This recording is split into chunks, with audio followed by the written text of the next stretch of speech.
The Lawrence Alliance for Education Board Meeting for May 10th will now come to order. The time is 6:30.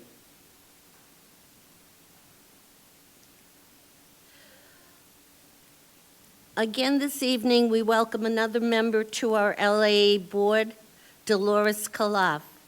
I would like to give Dolores an opportunity to tell us a little bit about herself, and thank you for being part of this board, for agreeing. Well, thank you, Pat. Good evening. Buenas noches.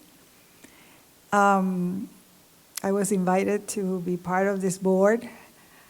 It is a very important part of my life, not only because it's in Lawrence, where I have been living for 30 years, but as well because I believe that education opens doors.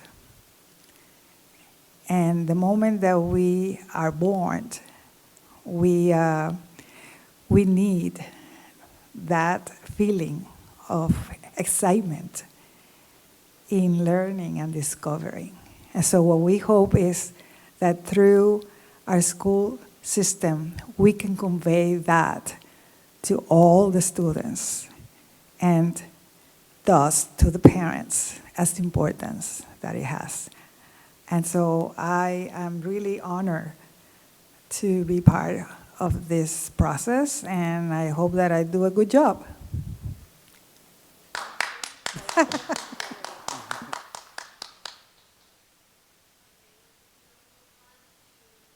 Public participation. The board welcomes public comment at this time. We will call people in the order that they have signed up. Each person is permitted to speak no more than 2 minutes. A bell will ring when you have 30 seconds remaining, and again at the end of the 2 minutes. I ask that you please respect this limit. Profanity will not be tolerated. If used, we will turn off the microphone and the person will be asked to leave the meeting. I'd like to remind everyone that during public comment, the board is in listening mode, and as such, board members do not respond to comments. Written public comments may be sent to info@lawrenceallianceforeducation.org no later than 2 o'clock the afternoon of our meeting. First on our list is Mr. Marley. Omayun Mali, 53 Chester Street. Good evening, honorable members. At this time of crisis, while we're searching for the leadership, permanent superintendent for our public school, number one priority is we are to be united to help our teachers and their union. Our hard-working teachers and the union helping our children to have the best education. Nelson Mandela said, education indeed the most powerful weapon to change the world. In order to change the world, we need to have the best support for our teachers. We cannot allow the other cities offer better wages, so they take away our wonderful teachers. Lawrence Public School paraprofessional and cafeteria workers across this great nation, while the teachers union are a struggle for recognition. Lawrence is one city under God, the best example of respect for our teachers and the union. We the citizen demand of you in search of the permanent leader for our public school, actively involve our teachers, take up opinion from our teachers and the union. We best have the best superintendent that lead our public school. Lawrence teachers, thank you for bringing another glorious year. Thank you for excellent education of our children. We are united to support your union. Thank you. Thank you, Mr. Malley.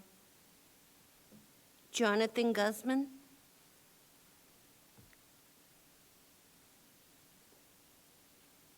Good evening again. Vice Chair of the Lawrence School Committee, 39 Lynn Street, Lawrence, Mass. I just wanted to come before you again and just shine some light on what I call this illegitimate nonprofit that since its creation, it has always been to the subject of the open meeting law since you take the powers from the school committee.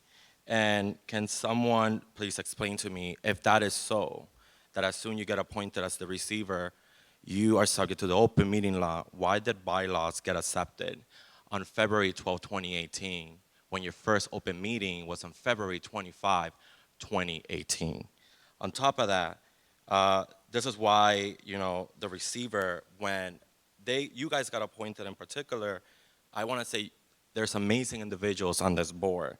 But when we're looking into proving what we're looking at this right here, the law is clear that you must have a proven record of working when underperforming schools.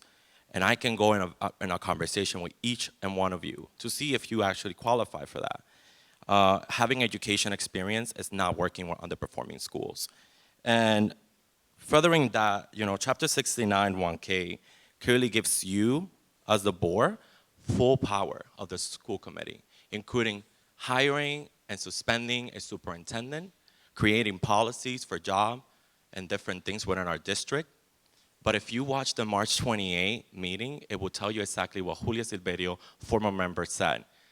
This board, through those bylaws that you didn't adopt, you were just given, right, says that the powers are taken away from you, that you don't have the last say on who is the superintendent, and that you do not have the last say of what policies get implemented, right? And if you look at those bylaws, that's a loophole, and where you cannot do an amendment to your own bylaws. That should tell you something. Overall, the development of the process of superintendent should begin already. Why hasn't there been a search committee started and a process beginning? We're behind, and I hope that we don't use the same process that we're using on the budget process on the superintendent process, and where community voice is needed, and we do this. Thank you. Thank you, Mr. Guzman. That concludes our public participation for this evening. I'm going to move some things around on the agenda. I'm going to turn this portion of the meeting over to the superintendent for his reports. Thank you, Chair Mariano. Dave, if you can pull up the slide deck. We'll just provide some recent highlights and also some district data as well on recent events, upcoming events as well. We did want to highlight some recent successes, both student-wise, collaboration with the community. If you go back to the first page there, Dave, thank you. We did want to highlight that our high-performing theater group just completed Rent over the past couple weekends, right down the street at the Performing Arts Center, and I know many of you were able to attend this performance, and it was really an outstanding performance. It was great to see our young folks doing a great job and so many people attending. Many of our high school scholars were able to head to the State House, where they were given a tour by our State Senator Payano on AP Access Day, where our students were recognized for an increase in numbers of students taking advanced placement courses at the high school level. As far as educating our families and working with our families, there's a picture of Mayor DePena with Councilor Infante and Councilor Rosario speaking to parents at the Lawrence Family Institute for Student Success, where the Family Resource Center works directly with families on giving them information about the school district, working with them on how to create places for students to do work at home. What is the meaning of GPA when you get to high school, and all types of other programming in the district, so that they can advocate for their students at their school and with central office. Also, last Saturday night, we were able to attend the JROTC Military Ball for our graduating seniors who are Lancer cadets, and then many other members of the cadet group at Lawrence High School. We had our City Council President LaPlante, Councilor Rich Russell attended, as well as Mr. Mejia from the Mayor's office. Actually, good story that Mr. Mejia and Jarlis, who is the JROTC Battalion Commander, are both going to be attending Bentley College next year, so they had a good talk about their future plans for next year, and we were able to recognize all of our young folks who are in the JROTC program, their commitment to service in the city of Lawrence, and wishing them well. Many of them going to college, others going directly to the military, others going to the workforce. We also were able to welcome the mayor, his team, and many city councilors at Lawrence High School about 10 days ago, just to go over school safety procedures, how we support our students, how we practice restorative methods and preventative actions to prevent problems before they occur, and also to work with students after they may have had a disagreement with other students, just to make sure that we have an excellent learning environment for all of our students at the high school level. And also recently, last month, we did have our LPS presentation of district artwork and student self-portraits down at Lawrence Heritage State Park, which has been great to us, allowing us to present our students' artwork over the past several years. And there had to be 150 pieces of art on display down there for folks in the community to come down and see. And it was great to see students and their families come down, take pictures. The pride in the students with their artwork when their families were there with them is just a great thing to see. Dave, if we can go to the next slide. Thank you. I just did want to update you with some district information, some metrics. Our total enrollment at this point is approaching 14,000, which is great as we have added many, many students over the last several years, as we did have a dip in enrollment during the 1920 and the 21 school year and the 2021 school years. We have over 5,400 students who are classified as multilingual, still learning English, and we have over 2,600 students who access special education in our district. Our updated attendance rate through April 28th was close to 90%. We are still efforting that to get over 90% and then get back to 95%, where I believe at one of the last meetings we discussed our pre-COVID rate was about 92.4% attendance, and we would love to get back to that level within the next year or two. Our tentative last day of school is June 14th. We're all looking forward to it. And if our district calendar is approved for next year, our first day of school will be August 28th. Just some information and data points from the Family Experience Questionnaire that we gave about 6 weeks ago to all of the families in our district. And this year we had over 50% of the families in the district, almost 50% of the families in the district provide responses. We had a large increase from last year, I think over 2,000 respondents more than we had 2 years ago. Some high points that we want folks to notice here: that 83% of our caregivers rated their school as good or excellent in communication. So we had over 4,500 families out of the 5,000 who answered saying that their school was good or excellent at communicating with them. Could be through Blackboard, could be through Class Dojo, just regular SLT, student leadership meetings, or PTO meetings as well. We had almost 90% of our caregivers reporting that their student likes to participate in school and school activities. So academics, extracurricular, theater, JROTC, sports, mock trial, robotics, all those things. And you'll notice that 89.5% is very close to our district attendance rate. So when we provide things at school that students love to do, whether it's football, whether it's art, whether it's some type of pathway course at the high school, our kids come to school for those reasons.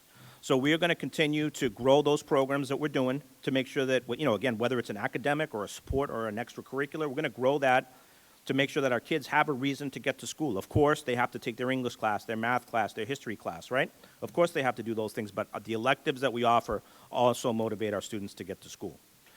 So that's a great indicator that almost 90% of our students their families are reporting that their student likes to participate in school. 80% of our families, or almost 80% of our families, are indicating that their student has at least one trusted adult at school to discuss concerns with. So again, that's great. We need to get that closer to 100%, but it's great that 8 out of 10 families are reporting that their students have a close person at school, whether it's a teacher, a guidance counselor, parent liaison, one of the school administrators that they can talk to if they have any concerns. 86% of our caregivers agree or strongly agree that they are involved in determining what services their students get at school, right? So not only are families indicating that there is good communication, 86 out of every 100 respondents indicated that they are involved in determining what their kids get at school. So that's great, right? We want the community involved in what is happening at their school to make sure that the kids at that school get what the families think they need, right? 87% of our caregivers are saying that teachers and staff at the schools are working to build positive relationships with them. Relationships matter, right? Relationships matter. So when almost 90% of our families are indicating that they agree or strongly agree with that statement, that's good. And we need to move that closer to 100% as well. But those are great metrics that we believe, and we'll go further in depth with this at the June meeting. We will be able to present more detailed information. I think there are 24 questions on that survey. But again, the most encouraging thing from the survey is that we got over 2,000 more respondents from last year to fill it out than the year previously.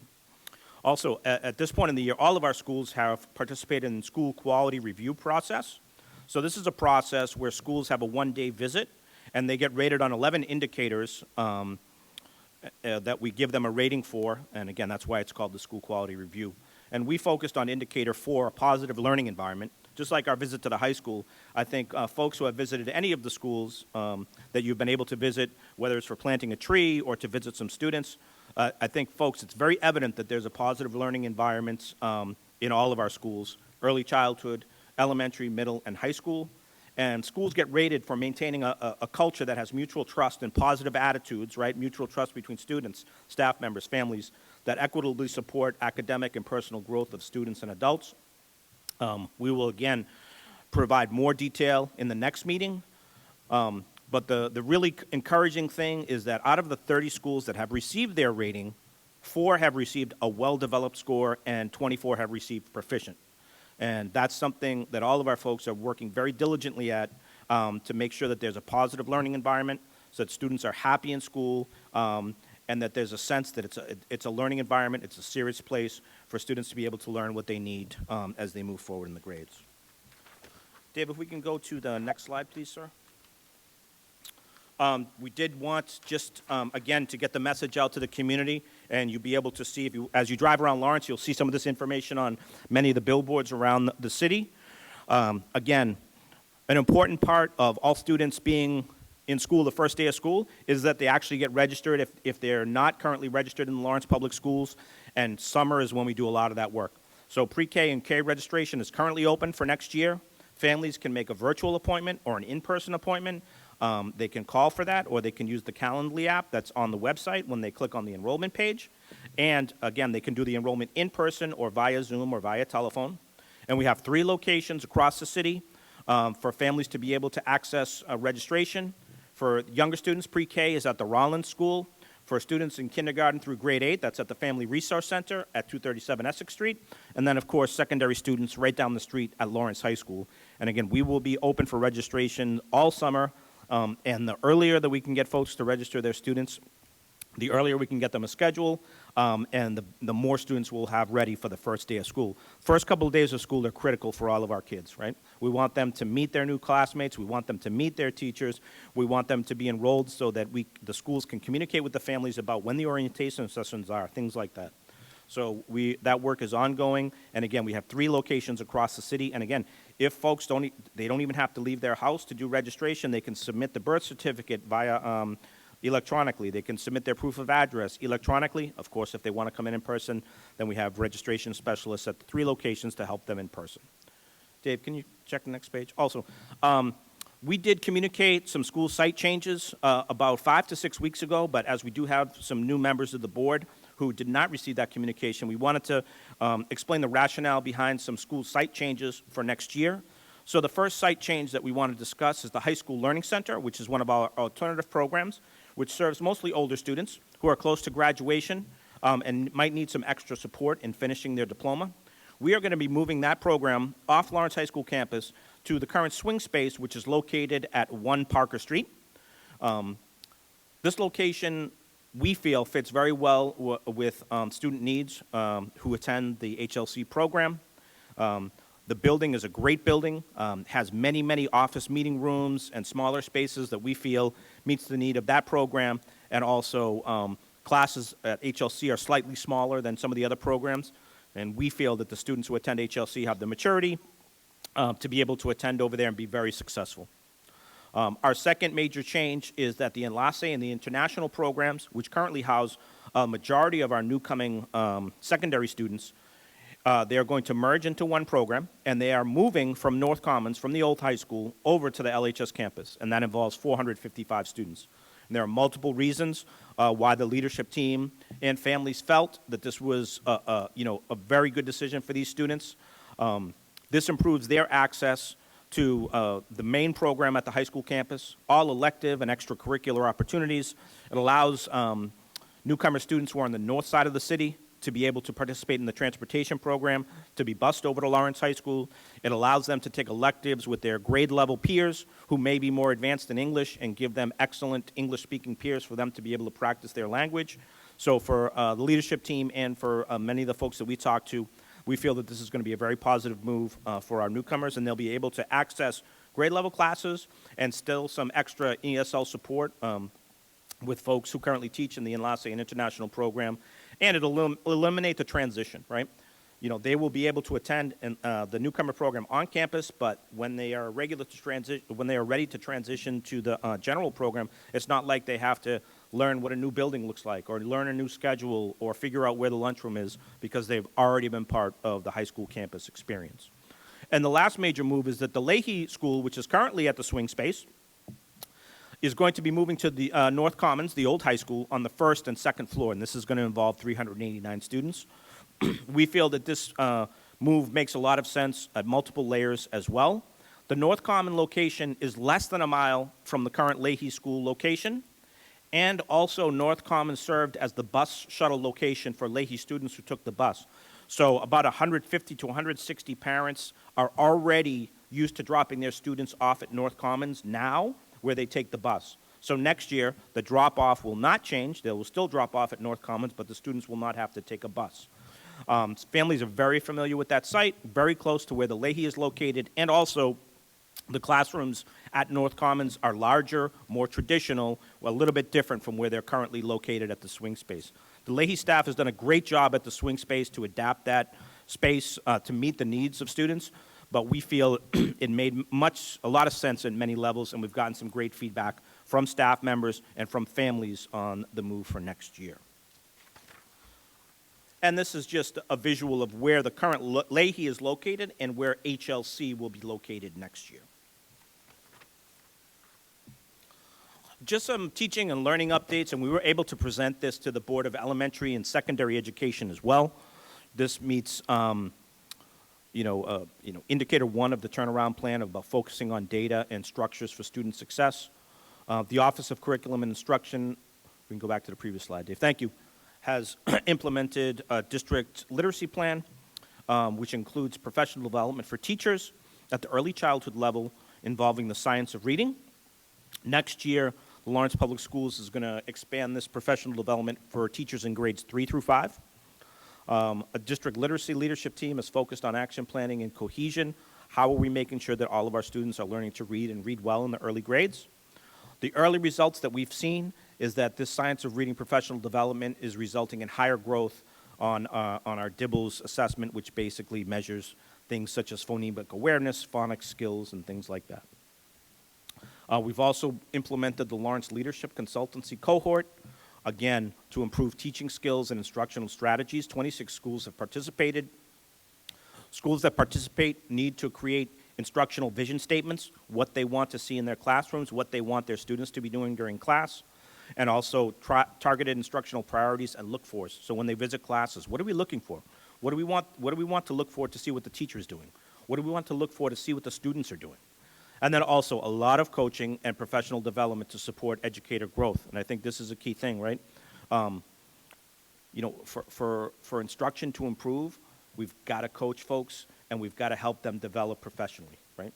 We can't expect folks to get better instructionally or classroom management if we're not providing coaching and we're not giving them professional development sessions so that they can learn new strategies, implement them, and then get feedback on how they're implementing those. Another very important initiative for the district is co-teaching classrooms. We did increase from 18 to 44. And next year, we are also going to increase by an additional 18. So co-teaching happens in classrooms with special education students and multilingual students so that students are able to access the content from the classroom teacher and also able to access support that they need, which might be in their IEP, or if they're a multilingual student, some type of language support from an additional teacher inside the classroom. And again, this is supported by high-quality professional learning. And then again, monthly learning walks, and this involves the monitoring, right? If we don't monitor things, how can we be sure that it's being implemented well? So the monthly learning walks are key so that we can give teachers feedback and also make sure that our kids are getting the instruction that they need to continue to advance. I think we can forward through this slide, Dave. Thank you. Again, this is just more information on our co-teaching model. A couple of years ago, we had 18 co-teaching teams, which was a great start. We were able to amplify that this year, and we're amplifying it even further next year.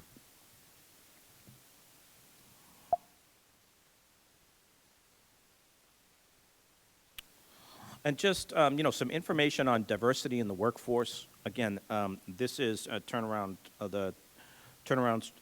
strategy on people, and also our district goal number 2 on diversification of the workforce. We have worked with paraprofessionals to promote those folks who have bachelor's degrees to teaching positions through the emergency licensure. The Human Resources Office has partnered with post-secondary institutions to diversify the educator pipeline. We have partnerships with Regis College, Merrimack College, and UMass Lowell. UMass Boston, our partnership will be beginning next year. And then also the HR office has also partnered with Latinos in Education to identify current staff members for further professional development and helping to train them for possible future leadership opportunities. On the right, you see a graphic on metrics on ethnicity and background of our administrators, paraprofessionals, principals, and teachers. And of course, you see that we're making progress into building a BIPOC workforce that reflects the demographics of the students in the district. We have a long way to go, as does the rest of the school districts across the Commonwealth, but we are working diligently in this area as well.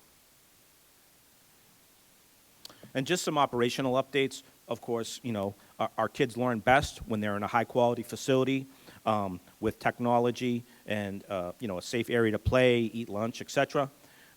All of these projects have been completed within the last calendar year, and we're going to continue to make improvements where we see needs for both students and for our staff members. So we've replaced bleachers at the North Common area.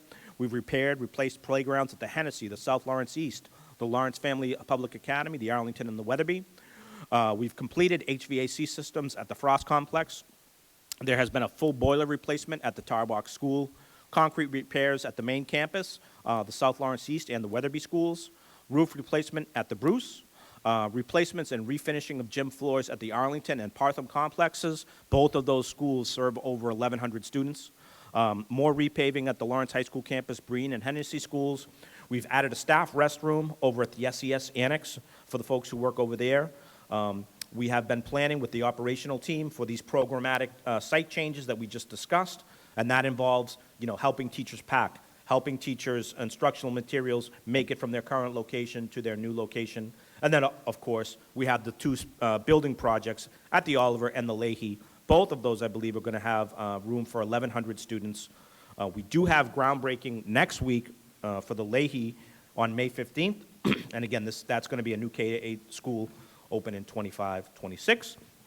And we'll also probably try to send electronically to folks video of the drone footage over the Oliver School, which I think they're at 24% completion right now, and they are working diligently on a daily basis over at the Oliver to make sure that that project is completed according to timeline as well.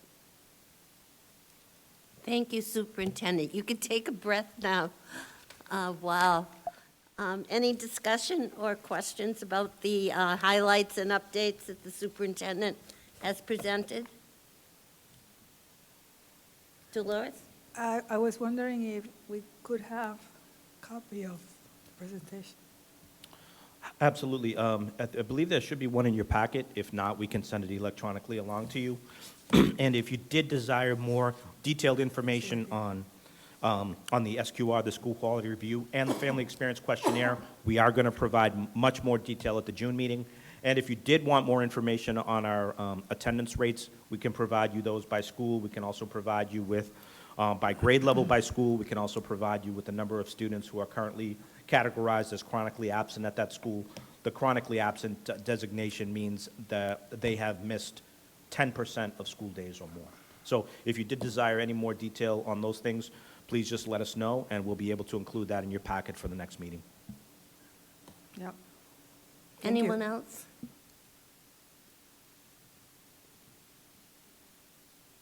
I just have a couple of comments. I can't resist.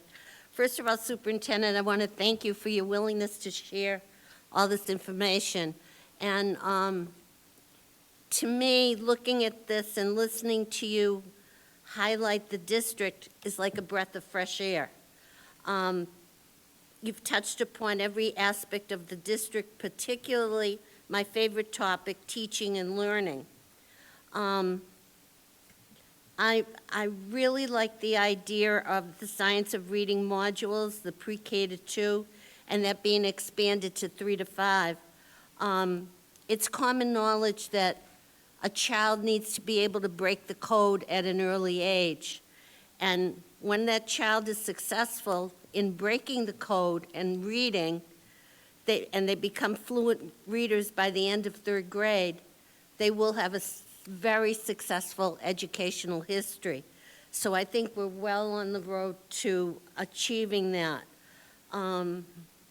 Let's see, If I could just make a couple comments on Go that, ahead, Chair. go I think, ahead. yeah, absolutely. We all agree that, students need to be taught explicitly how to read. They also need to be exposed to language. They also need reading materials to read joyfully on their own, right?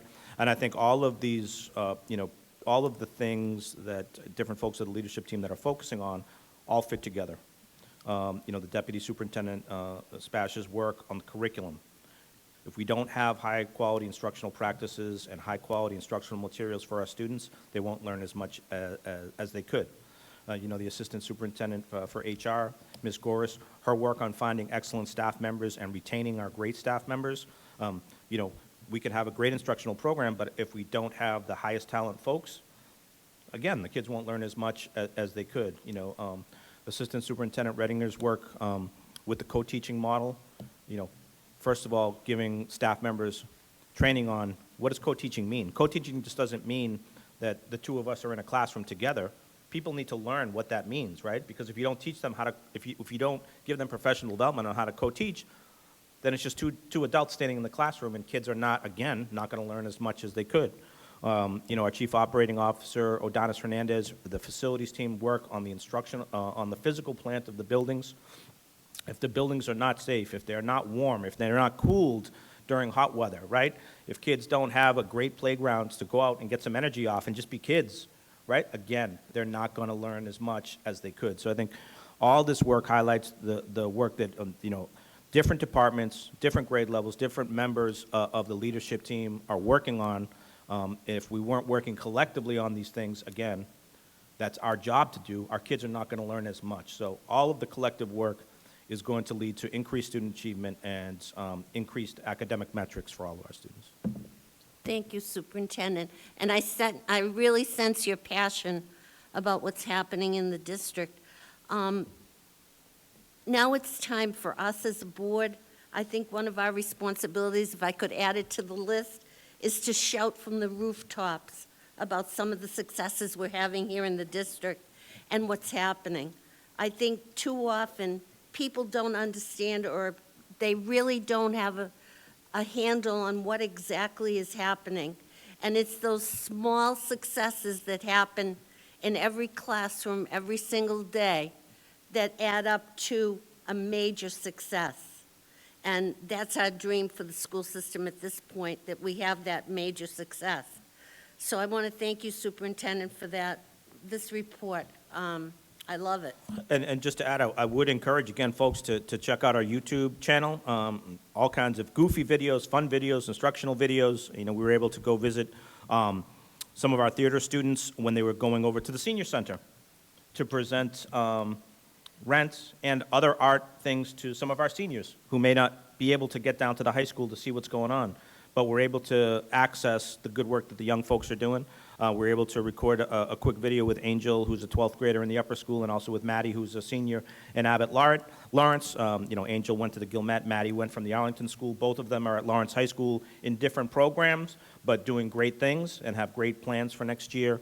So again, I would encourage folks to just check out our YouTube channel. You can get information. As you see up there, you can see the drone footage. You can also rewatch a board meeting if you want to, right? You can see athletic events. It has all kinds of academic, extracurricular, and sporting athletic events from every one of our schools. Our folks in the LPS media department do a tremendous amount of work, are at our schools constantly, I met two different folks today at two different schools to do recordings with two different students and staff members at two different schools. So just check out some of the videos, and you will learn a lot about what's going on at in the Lawrence Public Schools, and we think you're going to like what you see. And we didn't pay you for that commercial, right?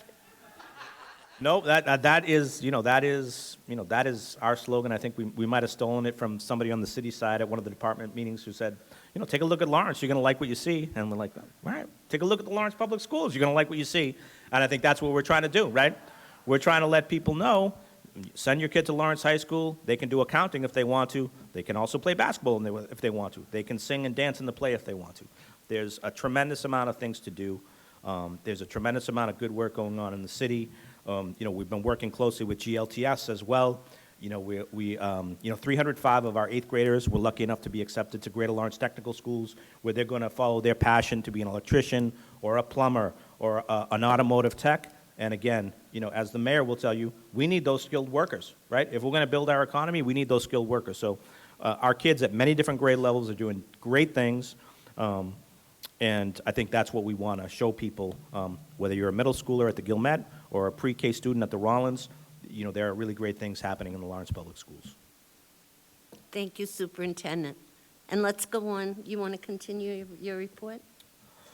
Absolutely. At this point, I think we will look for a vote on school choice at this time. And yearly, the board is required to do a vote on school choice. So across the state, across the Commonwealth of Massachusetts, all districts need to provide an update to DESE by June 1st about their status for participation in school choice. Currently, around 53% of districts across the Commonwealth participate in school choice. Currently, Lawrence Public Schools does not. Our surrounding communities, Methuen does not, Haverhill does not, North Andover does not, Andover does not. The only one of our surrounding communities that does participate in school choice is Draken. At this point, I would give the recommendation to the board that we not participate in school choice in the upcoming year. And the main reason behind that is, thoughts on capacity, on how much space we have in our public schools. Obviously, we are building 2 new buildings. Our enrollment has gone from mid 12,000 to higher 13,000s. And we want to make sure that, we have capacity for all the students who actually reside in the city of Lawrence. Also, as far as financials, our per pupil expenditure for students is around $17,000 that we spend per pupil educating. If we did accept students from outside the district, we would only get about $5,000, and we would have to cover the difference in cost. So we would be looking for a motion to take a vote on school choice, and our recommendation would be that we not participate in school choice. So a yes vote would mean that you agree with the recommendation that we not participate in school choice for the upcoming 2023-2024 school year. Any questions about school choice? All right, hearing none, I'll entertain a motion to not have the Lawrence Public Schools participate in school choice for the school year 2023-2024. Can I have a motion? So, Thank you, Maria. Second? I'll second that. Thank you. Maria, please call the roll. yes. Dr. Dolores Calaf, I guess yes. Eka de Leon, Yes. Maria Muller, Yes. Mayor Brian de Peña, Yes. Chair Patricia Mariano. Yes. Thank you to the board. Motion's passed. Thank you to the board. At this time, I would like to invite Odanis Hernandez, our Chief Operating Officer, just for a quick review of the proposed 2023-2024 school calendar prior to a vote. And Dave, if we could project that, thank you. Odanis, we'll turn it over to you. Thank you. Thank you, Superintendent. Good evening, LA members. Tonight we're presenting our 23-24 academic calendar. The leadership team created an initial draft. It went through several revisions after we engaged with stakeholders and received their feedback. And tonight we are presenting you with what would be, with an affirmative vote, our 23-24 academic calendar for the year. We hope that with the revisions from the stakeholder group that provided feedback, we'll provide an enriched calendar for the students for next year, and enough professional development with half-days built in so that we can continue to do the great work that the superintendent outlined in his presentation. Thank you, Superintendent. Any questions about the calendar? Yeah. Edgar? Thank you. Just wondering, given the amount of resources for professional development, how many actual days of professional development will teachers now have, given your schedule?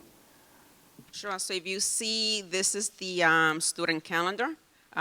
With this comes a staff calendar that provides that information. The district added 3 additional half-days to this calendar to be focused on that. There's already built-in half-days, like December 22nd is a half-day, or September 19th, which is primary election day.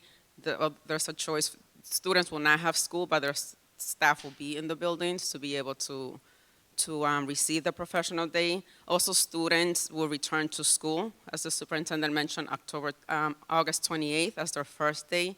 Staff return August 24th. And again, those initial 3 days of school for the staff will be for professional development. Thank you. And just to add on that, again, like, schools did have input on when they wanted to do additional professional development. We had many schools who did decide to add September 19th as a professional development day based on input from their school leadership team, again, to make sure that they, like Ms. Hernandez said, that there's time for staff to work on important things that they think are going to help their students advance academically. Any further questions? All right, hearing none, I'd like a motion to approve the 2023-2024 Lawrence Public Schools calendar. So move. Thank you, Maria. Second? Yeah, I'll second. Thank you, Edgar. Maria, please call the roll. Dr. Dolores Calaf, Yes. Edgar de Leon, Yes. Maria Muller, Yes. Mayor Brian De Peña, Yes. Chair Patricia Mariano. Yes. Motion passes. Thank you very much. And at this time, we will be looking for a motion to approve the proposed Lawrence Public Schools fiscal year 2024 budget in the amount of $260,133,057, and to forward it to the City Council for approval. Any discussion on the budget? I had a question, if we can. Back to this idea of professional development and the efforts on that end. Are those efforts on a school's individual basis? Is there a plan from the sort of greater Department of Education within our city to create planning? What's going to be the breakdown in terms of the increase in that part? I think, and if you pardon me for a sec, I think we did have a presentation from our interim CFO, Mr. Frangiamori, who can walk through some stuff, and then we can address specific questions after that, and you actually might get some answers All right, thank from you. the presentation. So I apologize, Mr. Frangiamori, for skipping ahead. It's okay. Thank you. Hello, everyone. The presentation that Dave's putting up there is in your packets. It was also put on the website. The legal ad was put in the newspapers. And the presentation was also part of the bulletin that went out to all the schools and the staff. Okay?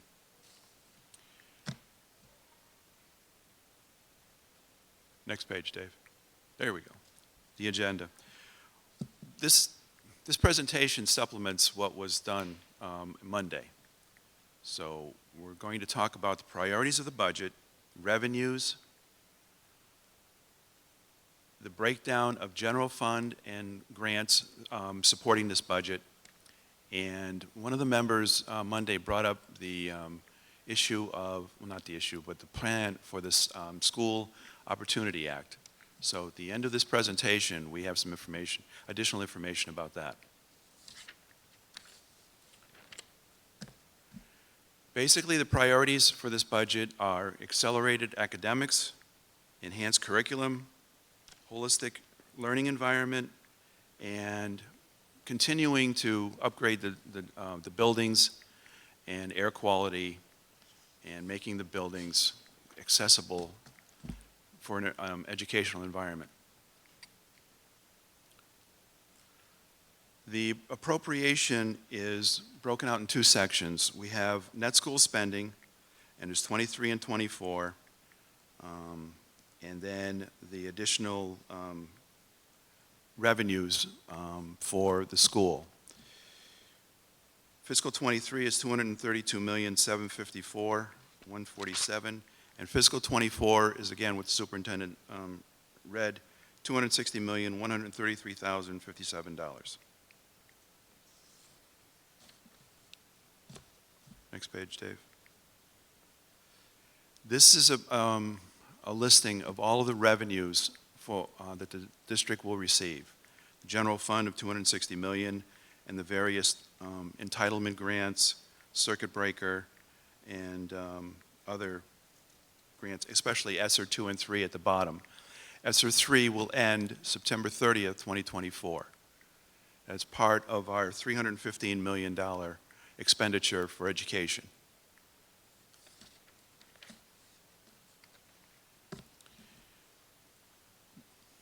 Thanks, Dave. You're rolling. Good. Okay, so fiscal 24 is broken up into various sections with salaries, benefits, transportation, utilities, facilities, out-of-district tuitions, and then other. And again, the total is $261.33. If there's any questions about any of these pages, I mean, I can stop and answer questions. Otherwise, I'm on a roll.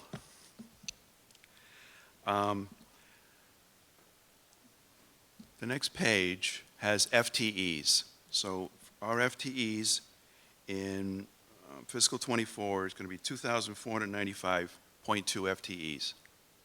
And they're broken out by the particular positions and then the funding source. Can I ask a question Sir. about that? Is that okay? Yep. Is that an increase from last year's Yes, it number? is. And I had a Given page here. the increase in It's a- salaries and There's benefits? 184, I think it's 184 FTE increase. Thank you.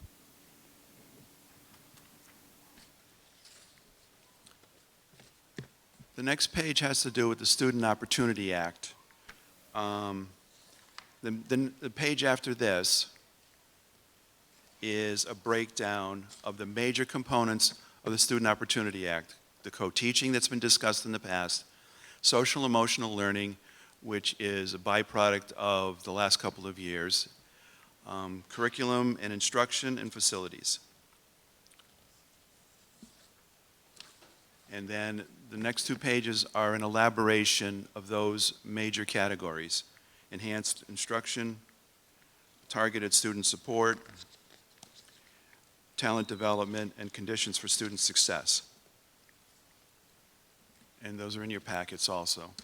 And then the last page is the timetable for presenting the budget to the LAE School Committee, getting it approved by the City Council, approved by the City Council, and we begin the process all over again July 1st. Any questions? Yeah, I have a question. Yes, sir. Specifically about the talent development. Everywhere in our country, there's a retention issue, all right, and teachers leaving the profession. Is there targeted programming that that the superintendent's office is developing, or within schools that are developing to ensure that our teachers that we have here that are doing a good job are actually staying here? I think And is that part of the budget as well? We'll invite Assistant Superintendent Goris just for some comments on that, please. Sorry for making you get up.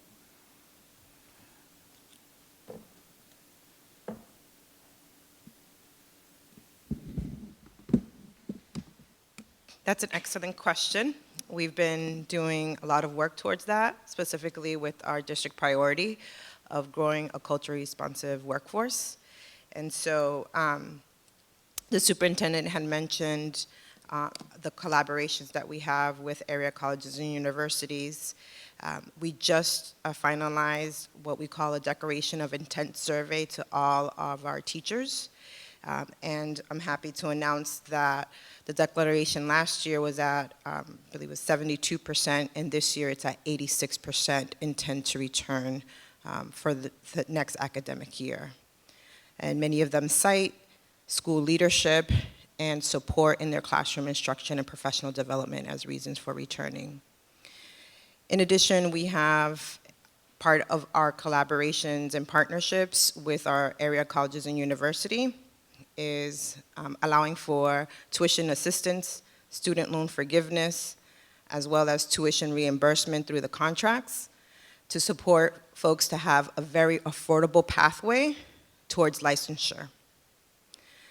So that's another retention tool. In addition, our partnership with Latinos for Education, specifically to retain our bilingual bicultural staff members with their Teacher Leadership Fellowship Program and the Aspiring Latino X Fellowship Program.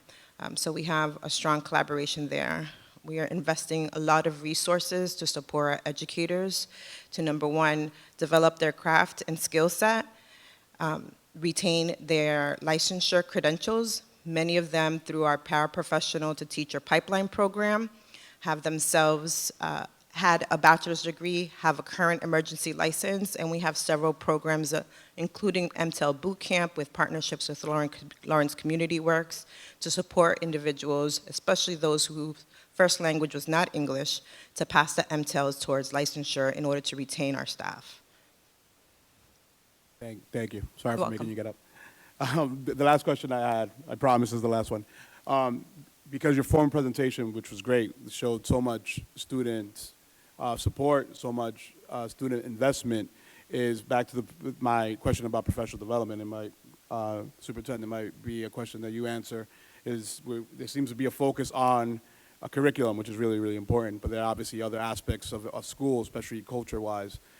Is there any professional development that you guys are thinking about, planning on, that goes beyond curricular growth or investment that is in this planning moving forward?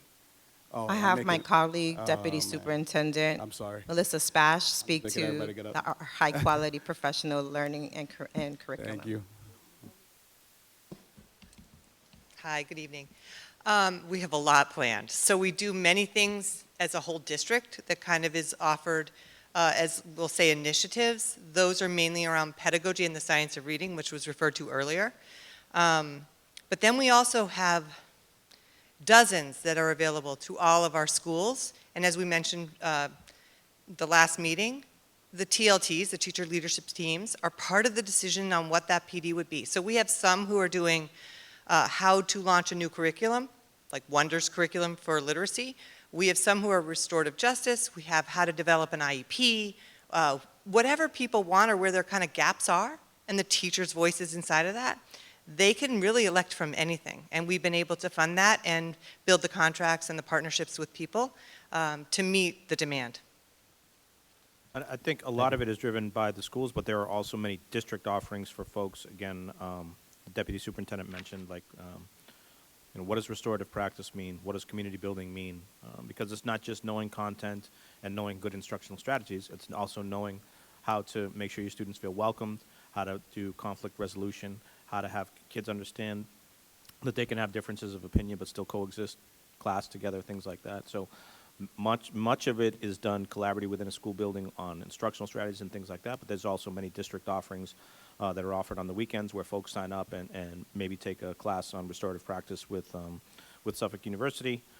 Many offerings district-wide, kind of like consultancy models or like kind of like boutique PD, as Assistant Superintendent Redinger calls them, on how to work with your special education populations. Also, there's monthly calls with the multilingual department to talk about specific issues where folks district-wide come together, if they're an ESL teacher, to talk about common practices, common challenges, and how to do things like that. So there's many different models for staff to do PD within the district, in person, and also using technology. I'd only add to that I think some of the robust PD that's been offered around social emotional work has actually, as the superintendent spoke about earlier, really resulted in higher scores for positive culture on our school quality review. So I think you see that's been years in the making. And a lot of hard work from the PD teachers have received, as well as the leadership our leaders have provided. I'd only also add there's a lot of work around, we work with DataWise for continuous improvement around instruction, and we also do a lot of PD around assessment. So DIBELS, which is kind of part of our literacy work, as well as our NWEA or MAP or benchmark tests. So lots of PD. Thank you. Just a quick ask that we get a presentation on what the summer school opportunities will look like in the June meeting. Given that it's one of the priorities for the budget, it'd be great to see what this will look like and, you know, the criteria for enrollment and expected attendance. And Absolutely. You know, we've posted summer school teaching opportunities for all of our staff. We are targeting, hopefully getting about 30% of our students to attend summer school, which would be around 4,000 students. We also have programs for students with disabilities and students who are still learning the language to make sure that they get you know, specific programs over the summer that will allow them to continue to make progress over the summer and not have any learning gaps between the end of the school year and the opening of school next year. I noticed that Juana Mateus has joined us. Dave, is she on? Juana, do you have any questions about the budget? Thank you, Madam Chair. Yes, I'm here. My only question for clarification is, what our investments look like in arts and extracurricular activities?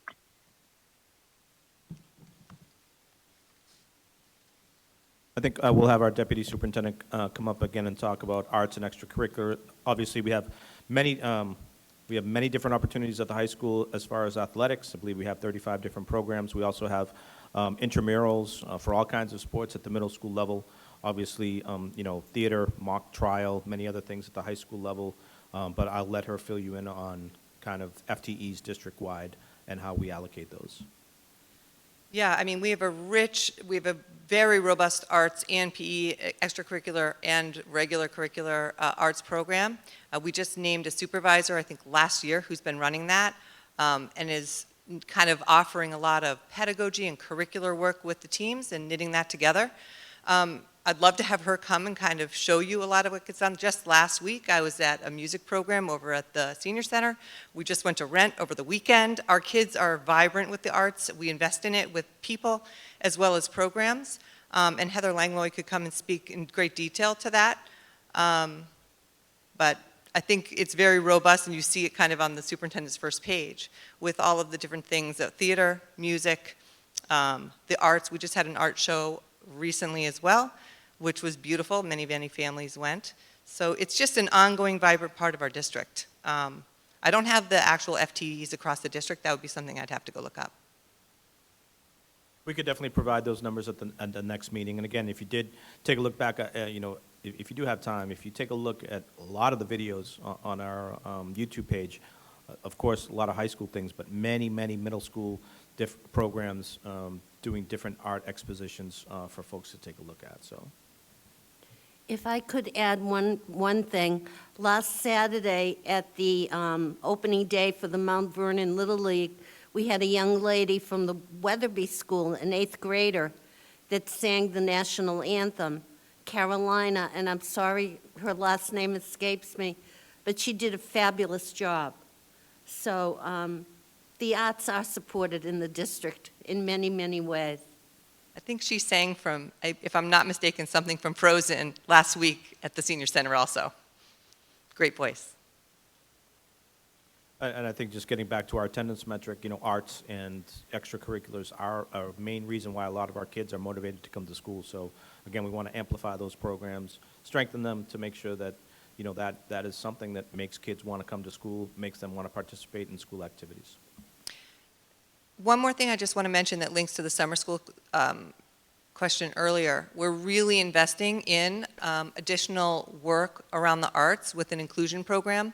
It's going to be at the South Lawrence East with our special education program this summer, our newcomer as well as our Level Up. And we're really going to knit that together through literacy and the arts. So, and it's super close to the campus. So we're going to really combine and link that kind of K through 12, essentially, student base, so that and highlight the arts and inclusion. So that's a new thing this summer. Thank you. Any more questions? Juana, do you have any more?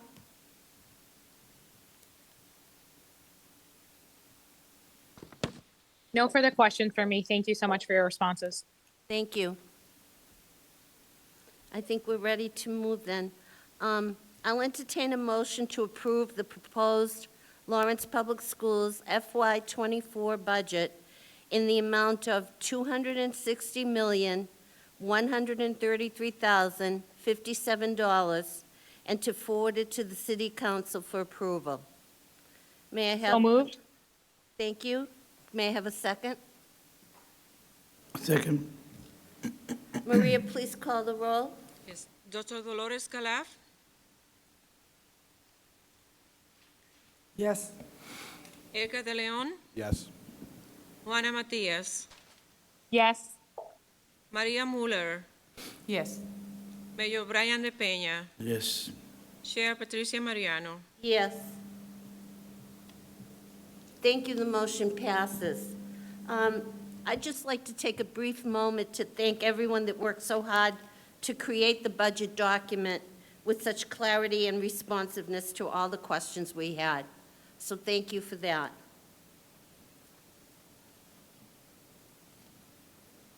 Okay, the next item on the agenda is to approve the minutes of the March 28th meeting. Do I have a motion to approve those minutes as presented? So moved. Thank you. Second? Thank you, Maria. Maria, please call the roll. Dr. Dolores Calaf, I abstain. I wasn't here. Edgar de Leon, I abstain. Juana Matias, Abstain. Maria Muller, Yes. Mayor Brian De Peña, I abstain. I'm not here. Chair Patricia Mariano. Yes. Motion passes. Thank you. The reason I kind of shifted the order of the agenda is that I had the pleasure of presenting Louis Moroccan with a gift from all of us tonight because this was his last meeting.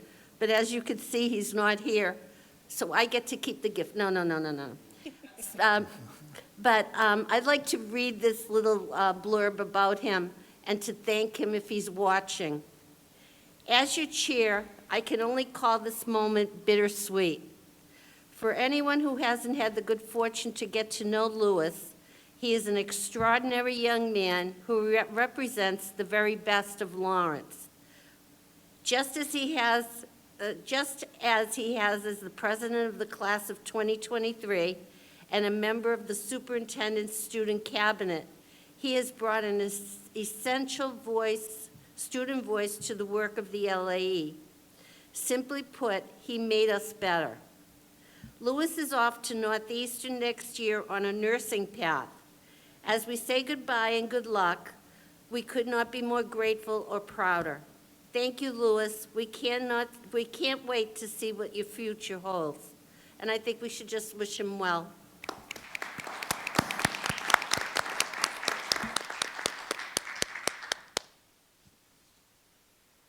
Okay, and one more thing before we call for a motion to adjourn. I'd like to take a moment to wish our staff a very happy Staff Appreciation Week. There are so many small victories happening in our classrooms each day. It is a summation of those victories that will continue to make our district strong and supportive of all our students. So thank you, staff of the Lawrence Public Schools. With that being said, I'll entertain a motion to adjourn. Thank you, Mayor. Second? I'll second. Thank you, Edgar. Maria, please call the roll.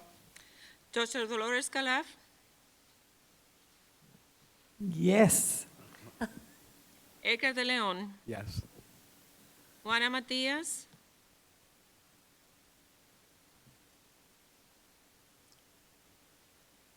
Juana Matias,